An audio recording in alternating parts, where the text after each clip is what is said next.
How to make foam props using the Moldstar 31T and Foamit 10 expanding rigid foam. Now here you can see our model on the left with a casting on the right, and you can see that they are 100% identical and that all the detail has transferred in our casting, and because we used metal powder we were able to polish it up and make it look like actual metal props. For our casting we ended up using the Foamit 10 because it's super lightweight yet very strong, and it's going to give us a very rigid yet durable prop. Now, this project I wanted to approach a little bit differently. We're not going to clay up all our models. Instead, we're going to use alginate to do the separation line or the clay up of the model. And for that, we need to set up our models pretty precise. So you can see here that all the models are set up with a split line halfway off the model on the same plane, on the same level. And that is because we're going to fill up our mold box to that level with the alginate to create the actual separation line. And now we can jump into and quickly assemble a mold box around our model. And the reason I'm using plexiglass here is simply so you guys can actually see into the mold box as we're working with this. Now, usually when making two-part molds, I would clay up the model halfway in clay, and usually takes me a long time to do that. Today I want to show you a different approach, and for this we're going to be using the AccuCast 390 bucket gel. This is an alginate material. It mixes with water. It has a work time of 3 minutes. That's the 390 is the temperature of the water that you should be working with. So if you have 90-degree water, it's going to take 3 minutes for the material to set up fully. This, on the other hand, lends itself really well for the mold making process when you don't have time. So within 3 to 10 minutes, I can have my first half of the mold already set up and done, where usually it would take me much longer just to set up that oil-based clay. So this is a huge benefit whenever you're working with models, usually flat models, that allow you to do this technique. So we want to make sure that we use the accurate temperature for the water. And here you can see me testing and checking the water temperature to make sure I actually have 3 minutes to work with. Now this is a 3:2 mix ratio on the water to powder by volume, and then we're going to simply mix it using a mechanical mixer with a drill, and we're going to sift the AccuCast alginate into the water and then mix it thoroughly using the mechanical mixer. Now keep in mind you have 3 minutes of work time at 90 degrees water temperature. And now we can simply pour that alginate slowly into our mold box, making sure we don't go over the model. And we're going to pour pretty much up to the half of the prop. So we don't want to sink it. We want to just go up to half of the actual object. Now this has allowed a full 3 minutes to cure before we jump in and cut some vents and pour spouts in this. Here I'm using a sculpting tool, and because this is alginate, it's very easy to cut, and I'm simply going to trace where I want to put my vents. As you can see here, we're going to pour into the handle. That's our pour spout, and then the vents are going to come up through the spike and the bolt on either side. And here you can see also I'm cutting some keys into the actual alginate. This is going to help our mold align together with the other half perfectly. To give you a good perspective on the time savings using the alginate for this separation line here is tremendous, basically, where it would take me usually about 2-3 hours to clay this up, put the keys in. It only took me about 5 minutes to put the mold box together, mix the material, pour it, and have it already be set and ready to receive the silicone. So the time savings using the alginate on a nice flat object like these props here is tremendous. Now we can go ahead and mix our Moldstar 31T. Now this product is a 1:1 mix ratio by volume. So we don't need to use a gram scale here, which is very convenient. Now, the working time of the material is 5 minutes, and a full cure is achieved after 23 minutes. Because I used 3 cups total water, gave me a pretty good idea how much material I'm going to need for the first half of my mold. So I'm going to need a total of 3 cups, 16-ounce cups here. And I'm going to dispense the part A and then going to dispense the part B off the Moldstar 31T, equal quantity. And then we're going to combine the 2 products together and mix them thoroughly. Again, you're going to hear me say this over and over again. You want to mix really good. This material is translucent, so it's no indicator when you actually mixed enough or thoroughly. So what we're going to do is we're going to mix it by scraping the sides and then scraping the bottom of the container. And we're going to repeat this by transferring the material then into a second mixing container and repeat that procedure. Always keeping in mind that we have 5 minutes of work time. So from the time the A and B come together, you have 5 minutes to mix and pour into your mold box. So here again, scrape the sides and then scrape the bottom of your mixing container. And then we're pretty much ready to go.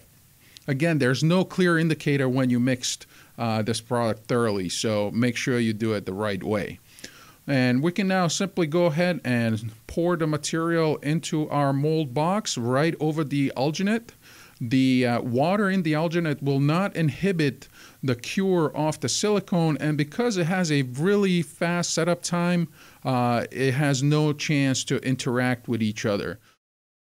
Now, once the material is poured, we're going to allow it a full cure of 23 minutes. All right, it's been 23 minutes later, and we're ready to demold our first half of the mold. And you can see here how easily that alginate comes off of our model. So there you have it, very nice. And we have everything sunk into the first half of our mold halfway. Now, to release the second half of our mold, we're going to be using the Ease Release 205. This is the liquid version of the 200 release agent for silicone to silicone applications.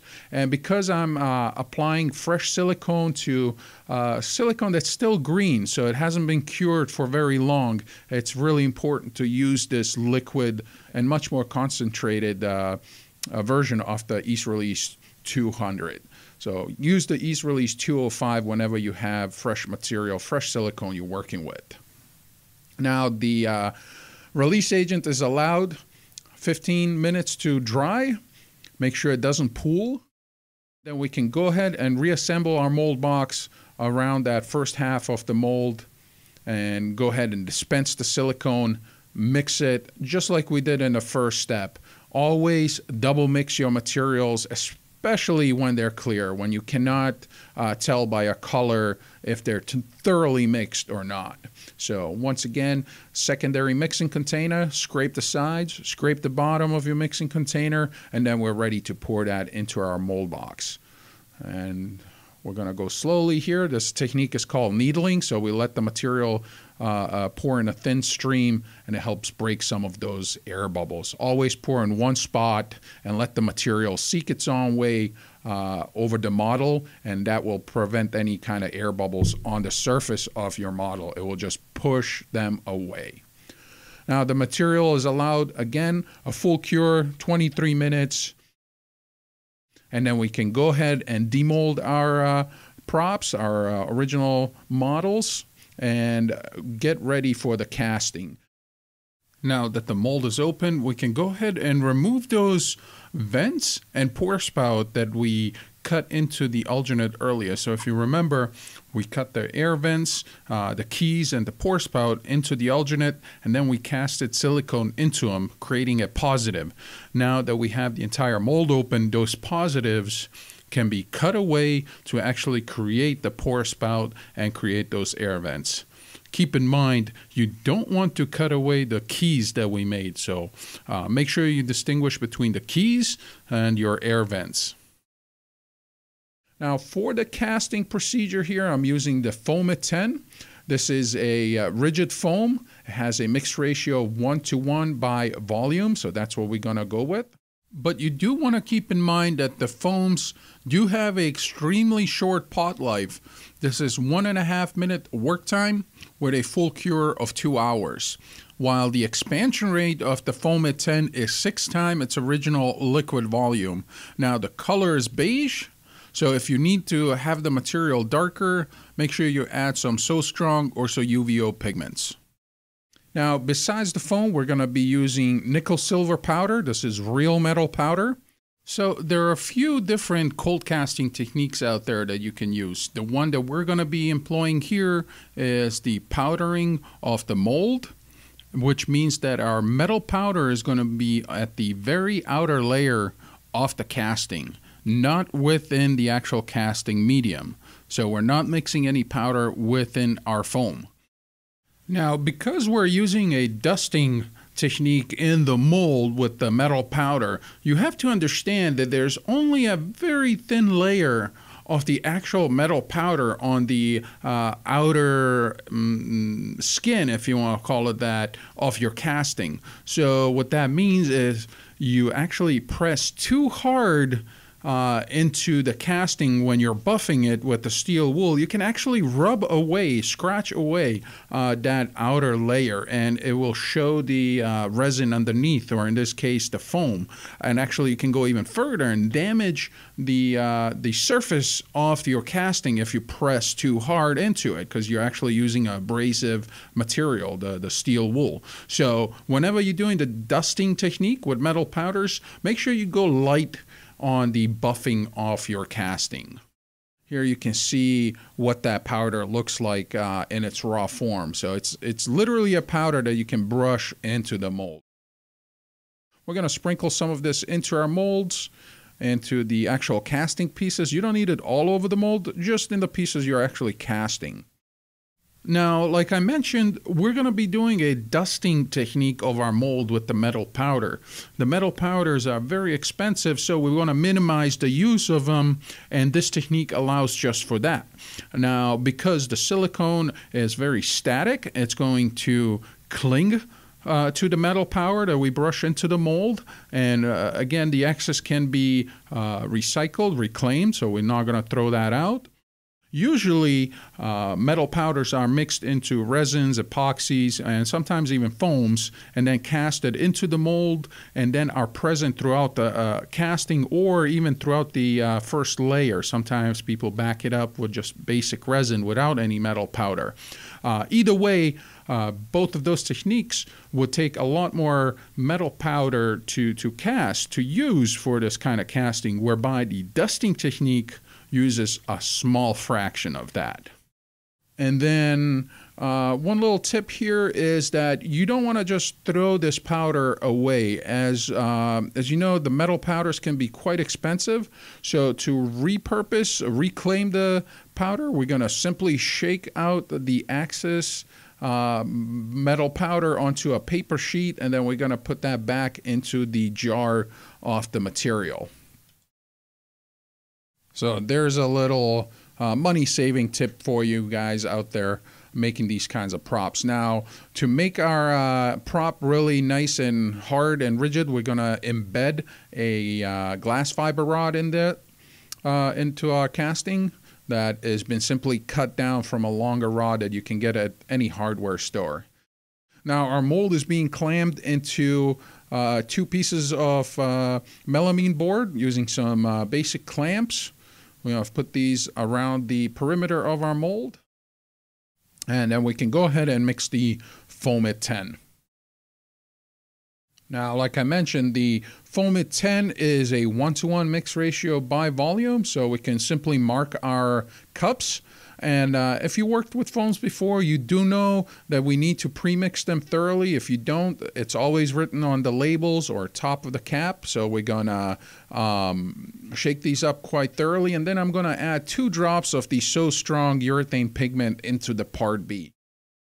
Now, the pigment is thoroughly mixed into the Part B, and then we can go ahead and dispense our Part A, equal quantity, equal amount. And then we're going to mix the two components together. Now, again, with the foams, they're extremely short work times, 1.5 minutes. And one thing to note here is that you want to whip in as much air into the mixture as possible. So air is actually your friend here. So we're going to whip this like it's pancake batter. And again, scrape the sides, scrape the bottom, make sure that all the material is thoroughly combined, and then get that material quickly into our mold. Once the material is poured into the mold, we can then insert that glass rod that we cut down earlier to reinforce the handle off the hammer so that the actual prop doesn't break, because the handle of the hammer is actually quite thin. And here you can see the material, the foam rising out of the mold, and that kind of ensures us that the mold was filled, and we're going to allow this now a full cure for 2 hours before demolding. Now, after 2 hours, our castings are ready to be demolded, and you can see here how easy those pop out of our molds. And the flashing is very minimal and can be easily broken with a hand or scraped with a razor blade. And here's our prop hammer.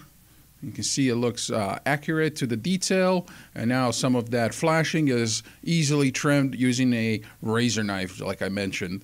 So once that is all trimmed away, we can go ahead and buff our casting to bring some of that metal shine out. For the buffing of the prop, we're going to be using steel wool. This is 000 steel wool. And then when you're actually buffing, you don't want to be pressing too hard into it. You just want to lightly buff it to bring out that shine without damaging the surface. It is foam, so if you buff too hard and you press too hard, you're going to actually scratch to the outer surface and kind of ruin the casting. Now, this would be a little bit different if you're using a resin, and you could actually press into the resin, but even with that, you want to be aware that you don't buff away the outer layer of the metal powder. So, and here we have the end result of our project with the original models on the left and the absolutely identical castings on the right that are actually super lightweight and made out of foam. And here you can see the final casting and how realistic it looks with that metal powder in it. And also a quick test here, make sure that it's actually really impact resistant, and you can see me just hammering that thing away, and it's for sure going to last a long time. You can see that the prop hammer, while being extremely lightweight and can be handled easily by 1 or 2 fingers, is also extremely durable and strong and will not easily break. Now, if you got inspired by this project and you'd like to give your own projects a go and need some material, you can visit any one of our distributors around the world.